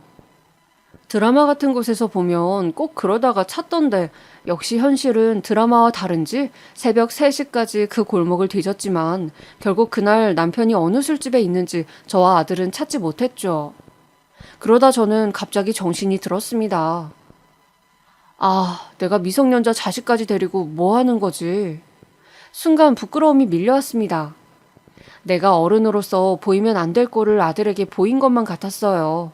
그 술집 여자를 찾아 혼내주고 싶다는 생각에 취해서 아직 어린 아들을 이런 곳에 데리고 오다니 저는 간신히 아들을 설득해 집으로 돌아왔습니다. 그리고 다시는 아빠가 술을 먹는다거나 여자가 있는 것 같다는 등 아들이 상처 입을 만한 이야기는 아들에게 하지 않았어요. 남편은 날이 갈수록 뻔뻔해졌습니다. 지친 제가 술집 가는 걸로 별 이야기를 안 하자 어차피 돈 벌 능력도 없으니 이혼 못하겠지 싶었는지 대놓고 술집 여자와 연락을 주고받고 친구들과 허구한 날 술집에 가는 것이었습니다. 저는 마음속으로 이렇게는 도저히 못 살겠다는 생각이 들어 이혼을 염두에 두기 시작했습니다. 변호사 사무실로 가서 상담을 받으니 변호사가 이렇게 말하더군요. 이혼을 하고 싶은데요. 혹시 폭력이나 바람 같은 결정적인 사유가 있으신가요? 바람이요. 증거는 있으세요? 확실하게 스킨십하는 사진 등의 증거가 있으시면 아마 위자료를 많이 받으실 수 있을 겁니다. 그리고 경제력이 있으셔야 해요. 재산 분할할 때나 가정 기여도를 따질 때 경제력을 중요하게 보거든요. 아, 저는 그 부분에서 할 말이 없었습니다. 경제력. 저는 돌아오는 버스 안에서 골똘히 생각을 했어요. 어쩌면 결혼하고 나서 내가 그렇게 무시를 당하고 남편이 바람을 피면서도 그렇게 유세를 떨었던 것이 경제력 때문이었구나 하는 생각이요. 돈을 벌 수 있는 능력을 그렇게 법적으로 크게 보는구나. 내가 직업이 없기 때문에 얕잡아 보였을 수 있겠다. 그런 결론에 도달하자 뭔가 직업을 가져야겠다는 생각이 들었습니다. 그리고 바람으로 위자료를 받아내기 위해서도 증거가 부족하다는 생각이 들었습니다. 저는 당분간 증거를 더 모으기로 했어요. 그리고 미루어 두었던 젊은 날의 꿈을 다시 떠올렸습니다. 원래 제 꿈은 일본인들을 상대로 여행사를 하는 것이었거든요. 그래서 어릴 적에 비록 대학은 못 갔지만 일본어 공부를 열심히 하고 학원도 다녔더랬죠. 저는 이혼을 할지도 모르니 다시 공부를 시작해야겠다고 마음을 먹었습니다. 그리고 이제 더 이상 사춘기에 접어든 아들에게 이런 내색을 하지 않아야겠다는 생각을 했어요.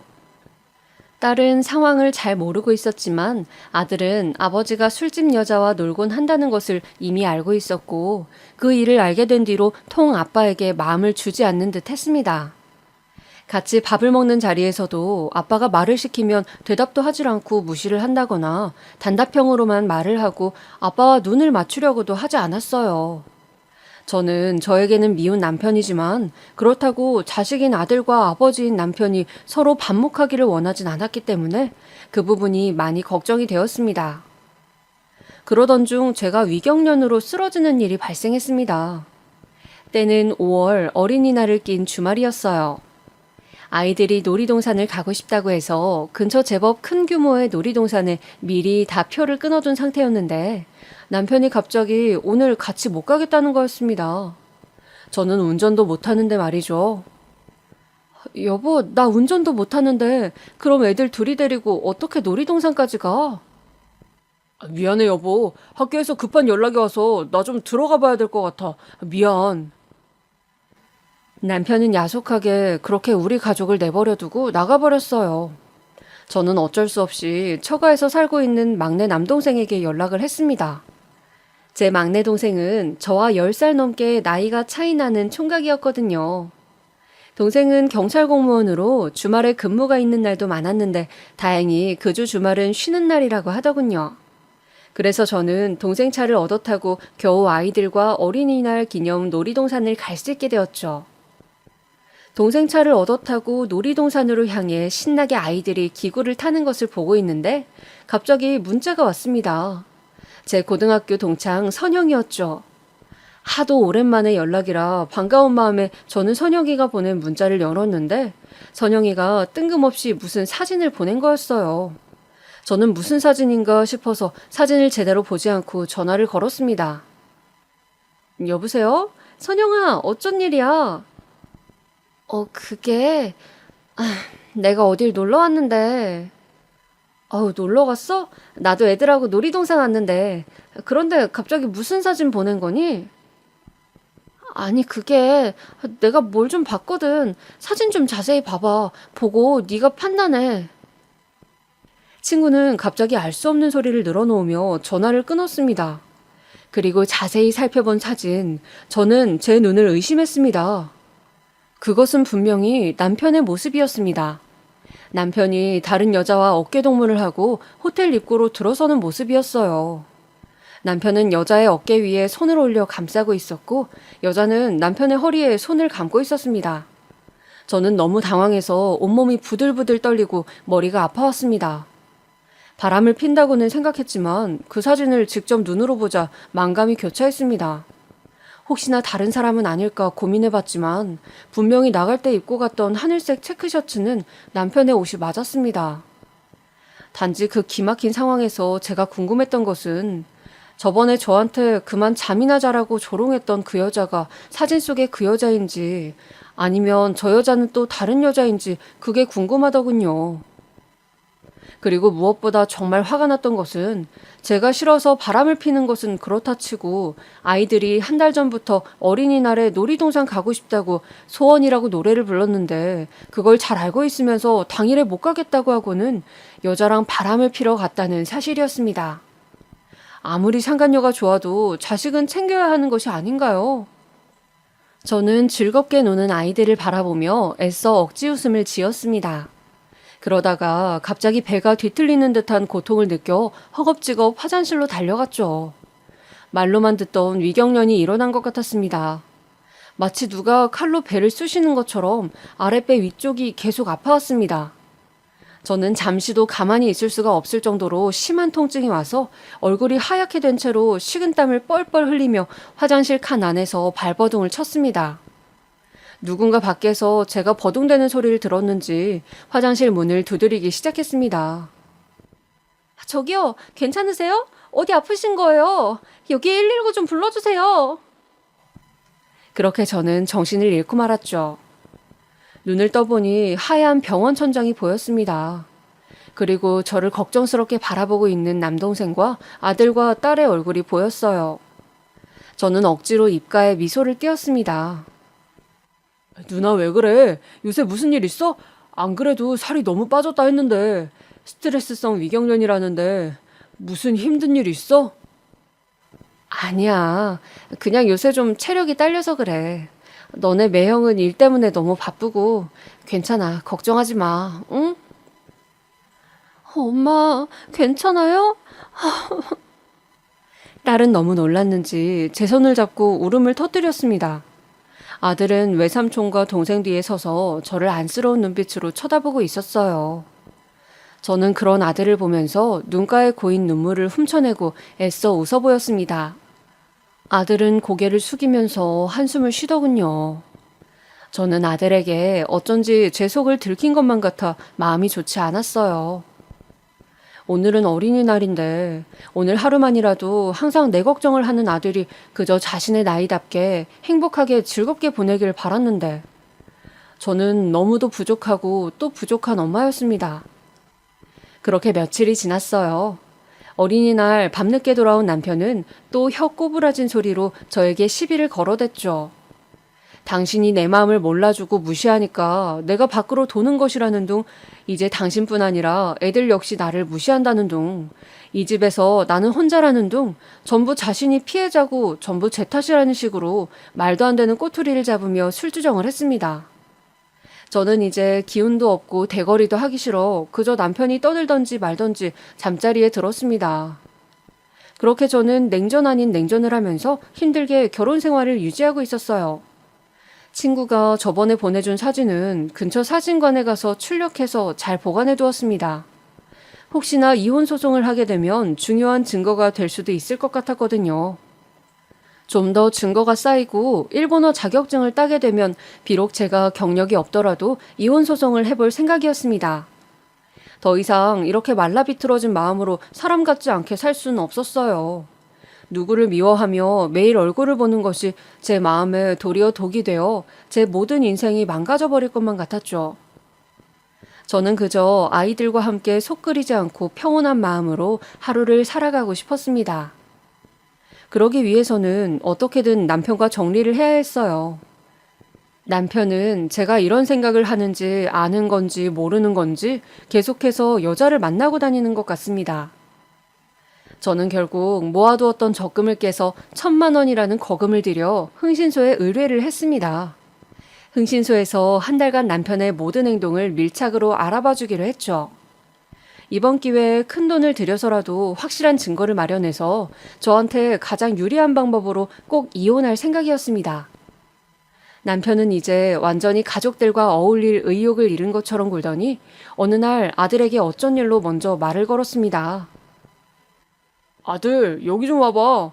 나 폰에 이거 무슨 어플을 깔아야 한다는데 이거 좀 깔아줘.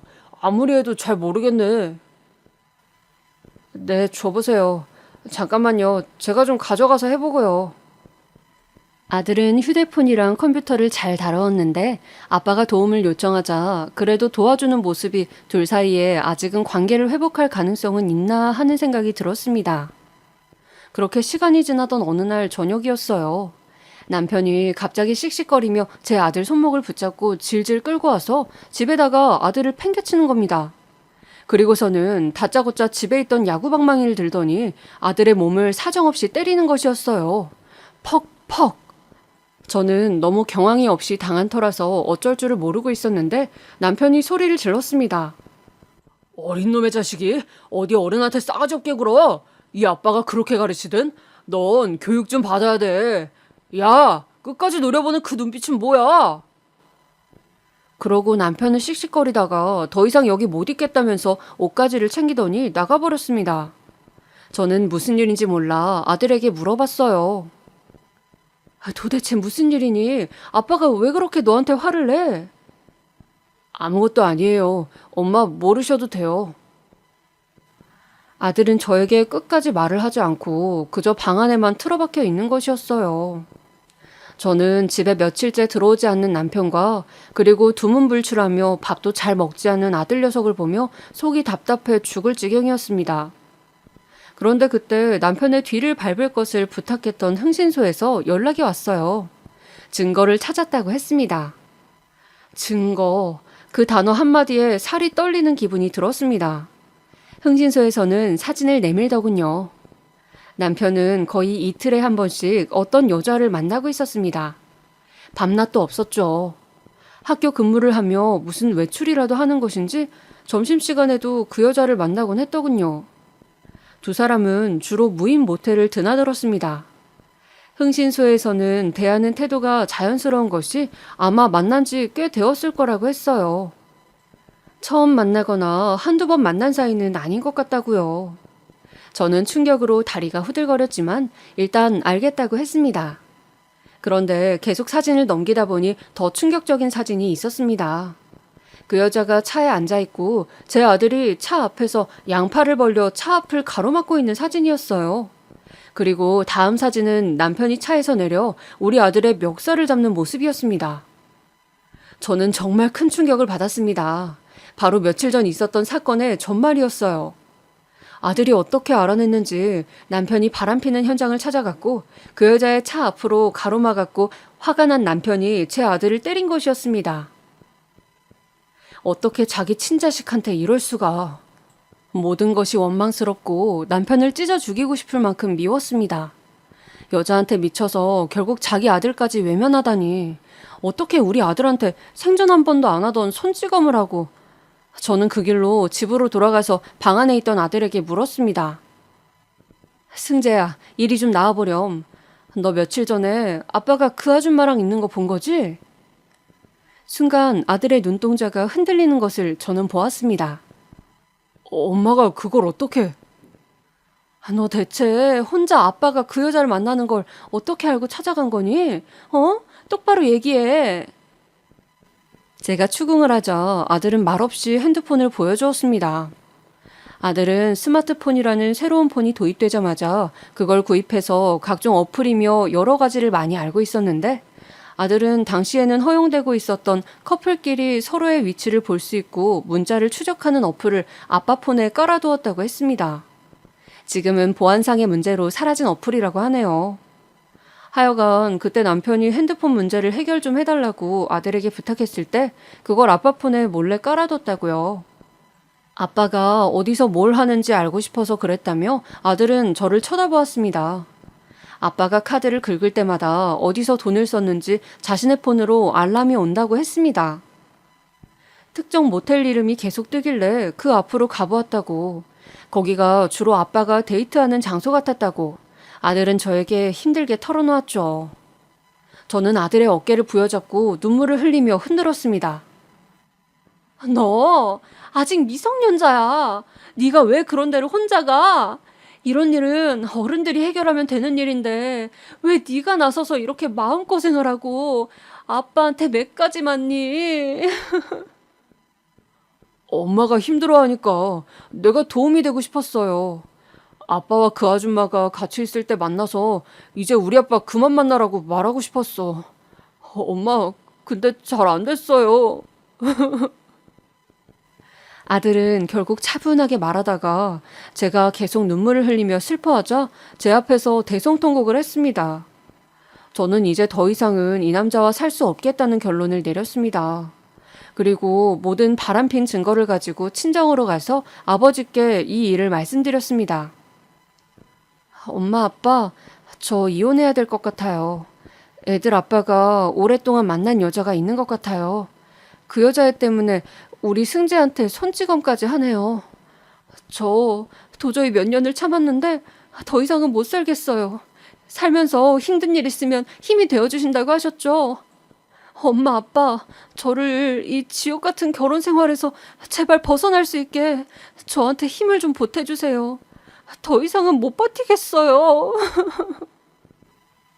모든 상황을 다 들은 아버지와 어머니 그리고 동생들은 전부 한 목소리로 이혼하라고 저를 격려해 주었습니다.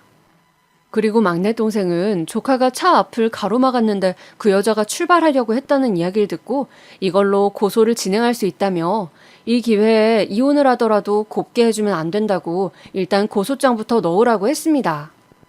그래서 저는 난폭운전으로 그 여자를 고소했죠. 그리고 정신적 피해 보상을 받아내기 위한 소송도 그 여자 앞으로 걸었습니다. 차에 번호가 찍혀 있었기 때문에 모든 것이 일사천리로 진행되었습니다. 남편 앞으로도 이혼 소송을 시작했죠. 돈이 몇 천이 깨지든 간에 저는 이번에 확실하게 모든 것을 걸고 이혼할 생각이었습니다. 며칠 후 여자가 소장을 받았는지 남편에게서 연락이 왔습니다. 저는 남편에게 우리 친정 식구들이 만나고 싶다고 하니 할 말 있으면 친정집으로 오라고 했습니다. 남편은 고소 때문에 그 여자한테 압박을 심하게 받았는지 결국 그 뻔뻔한 낯짝을 쳐들고 친정까지 찾아왔더군요. 장인어른, 장모님 안녕하셨어요? 뭔가 집사람과 오해가 있는 것 같은데 저희 둘이 나가서 이야기를 좀... 철석. 그때였습니다. 다짜고짜 아빠가 남편의 따귀를 때려버렸습니다. 이건 우리 승재 몫이다. 그리고 이건 철석. 그동안 내 딸 마음 고생한 몫이다. 이서방, 너는 이제부터 죽은 목숨이야. 이 버러지 같은 놈. 매영, 아니 이제 매영도 아니지. 정식으로 난폭운전 고소할 거고 그 여자 조만간 경찰서 나와야 할 거예요. 그리고 우리 누나 정신적으로 스트레스 받아서 위경련 때문에 응급실 간 거, 또 승재 때린 거 전부 법적으로 조치할 테니 그렇게 알고 계세요. 제가 말할 틈도 없이 친정 식구들은 남편에게 본때를 보여주고 있었습니다. 남편은 많이 당황한 듯이 뺨을 어루만지며 막내 동생의 뒤에 서 있는 제 팔을 끌어당기려고 했지만 막내 동생이 가만 놔두질 않았어요. 어딜? 지금 이 시간부로 우리 누나 옆에 얼씬도 하지 말아요. 안 그러면 스토커로 고소 진행할 거니까. 어디 경찰인 처남 상대로 한번 해볼 테면 해봅시다. 와이프 소중한 줄 모르는 이 개념 없는 새끼야. 그렇게 제 동생은 마치 무슨 영화에 나오는 경호원처럼 든든하게 저를 지켜주더군요. 그리고 마지막으로 힘없이 돌아서는 남편에게 아버지가 한마디를 하셨습니다. 우리 딸 이만 놔주고 인간 같지 않은 것들끼리 잘 먹고 잘 살게나. 물론 위자료나 양육비 그리고 직장에서의 망신은 각오해야 할 걸세. 공무원에게는 품위 유지 규정이라는 것이 있었습니다. 막내 동생은 자신도 공무원이라 잘 안다면서 남편에게 경고를 했어요. 알고 있죠, 매형? 매형이 한 짓 내가 매형 학교에 다 까발려버리면 공무원 품위 유지 조항에 걸린다는 거요. 연금도 받고 직장 계속 잘 다니고 싶으면 우리 누나가 요구하는 조건 다 받아들이고 조용하게 이혼하는 게 좋을 거예요. 그럼 현명한 선택하시길요. 그리고 친정 식구들은 짐을 다 빼서 친정 옆집으로 이사 오라고 했습니다. 이사가 힘들면 일단 짐을 들고 친정집에 애들과 들어와 있으라고도 했죠. 저를 혹시 모를 남편의 행패로부터 보호해야 한다고 말이죠. 그렇게 저는 저 혼자 버틴 세월이 무색하게 친정 식구들의 도움으로 일사천리로 모든 것을 정리하게 되었습니다. 딸아이는 그간의 사정을 잘 모르고 있었던 터라 엄마 아빠가 이혼한다는 것을 힘들어했지만 제가 차분히 설득을 하고 또 오빠의 이야기를 듣고 난 후 다행히 저의 입장을 이해해 주었죠. 그 후로 전 남편과 실랑이를 하고 법적인 절차를 밟고 이것저것 정리하느라 정신없는 나날이 계속되었습니다. 스트레스성 지수가 가장 높은 사건이 가족의 사망 다음으로 이혼이라고 하더니 정말 그런 것 같았어요. 다시 떠올리고 싶지도 않은 구질구질한 과정들을 거쳐 저는 거의 1년을 끌고서야 모든 소송과 이혼의 종지부를 찍었습니다. 마침내 모든 것이 정리된 날 저는 혼자서 인적이 드문 바닷가로 갔습니다. 그리고 그동안 참았던 눈물을 쏟아냈죠.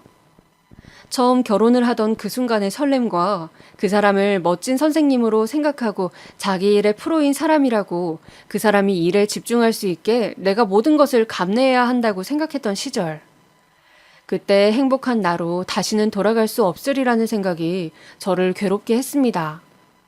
함께 자식을 공유하고 있는 사이인데 그 사람을 미워해야 한다는 것도 너무 무겁게 느껴졌죠. 그렇게 나를 아는 사람이 아무도 없는 곳에서 저는 미친 사람처럼 그렇게 저의 결혼 생활의 모든 응어리를 그 바닷가 모래더미 속에 파묻고 왔습니다. 그리고 남편에게서 분할받은 재산으로 아이들과 지낼 아파트를 마련하고 위자료로 받은 돈으로 작은 카페를 차렸습니다. 카페 한켠에는 일본어 공부를 위한 코너도 설치했죠. 이혼으로 정신없는 와중에도 저는 꾸준히 일본어 공부를 했거든요. 일본 여행 가이드를 하고 싶다는 꿈도 여전히 진행 중이었습니다. 저의 이런 활기찬 모습은 제 아들과 딸에게도 좋은 영향을 준 모양이었어요. 아이들은 제 생각보다 훨씬 씩씩하게 상황을 받아들여 주었고 잘 커주었습니다. 저는 비로소 억눌려 있던 저 자신이 이제 자유롭게 활짝 피고 있는 것 같은 기분이 들었습니다. 그동안 뭘 위해서 그렇게 애를 쓰며 참고 살았는지. 세상은 넓고 이렇게 박차고 나오면 뭐든 내가 할 수 있는 일이 많은데. 요즘은 블로그를 운영하면서 저와 같이 일본어에 관심을 가지고 있는 사람들과 서로 교류를 하고 있습니다. 하필 왜 일본이냐고요? 저는 사실 윤동주 시인을 좋아하거든요. 그런데 일본에 윤동주 시인이 유학했던 대학이 있다고 해서 사실은 언젠가 한번 그곳에 꼭 가보고 싶어서입니다. 거기 비석도 있다고 하는데 거기 적힌 일본어를 제가 꼭 스스로 읽어보고 싶어서요. 그리고 제 마지막 꿈인 일본인을 대상으로 하는 여행사를 제가 운영하게 된다면 저는 한국에 관심을 가지는 일본인들에게 자랑스러운 한국의 문화를 알리고 또 그들이 잘못 알고 있는 역사적인 사실들을 꼭 이야기해주고 싶습니다. 아, 독도는 우리 땅이라는 사실도 물론 함께요. 지금까지 제 인생에 일어났던 정말 고통스러운 사건을 말씀드렸는데요. 어떻게 들으셨는지 모르겠습니다. 어떤 분들은 이혼하지 말고 끝까지 버텼어야 한다고 안타까워 하시겠고, 또 어떤 분들은 진작 이혼했어야 한다고 하시겠죠. 그런데 저는 사람마다 자신만의 타이밍이 있고, 그 순간에 스스로 견딜 수 있는 크기의 고통이 있다고 생각합니다. 그래서 아마 제가 용기를 내는데 오랜 시간이 걸린 것이 아닐까요? 남편의 소식은 아이들을 통해서 들려오는데 남편은 결국 그 붙어먹던 여자에게서 대차게 까이고 요즘은 거의 알코올 중독자 수준이 되어 매일 술을 퍼마신다고 합니다. 그리고 술을 먹으면 아이들에게 전화를 해서 저를 바꿔달라고 할 말이 있다고 울곤 한다고 해요. 물론 배려심 많은 제 아이들은 한 번도 저에게 전화를 받을 것을 권하지 않았지만요. 어쩌면 누가 봐도 뻔한 결말인데 그걸 모르고 바보짓을 해서 결국 조강지처인 저를 떠나게 한 남편. 지금 생각해도 저는 참 생각이 단순하고 바보 같다는 생각이 듭니다.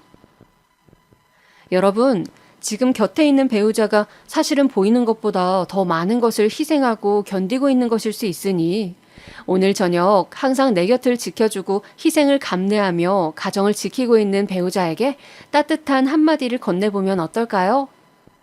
지금까지 저의 이혼 스토리였습니다. 들어주셔서 감사합니다. 항상 행복하고 건강하세요.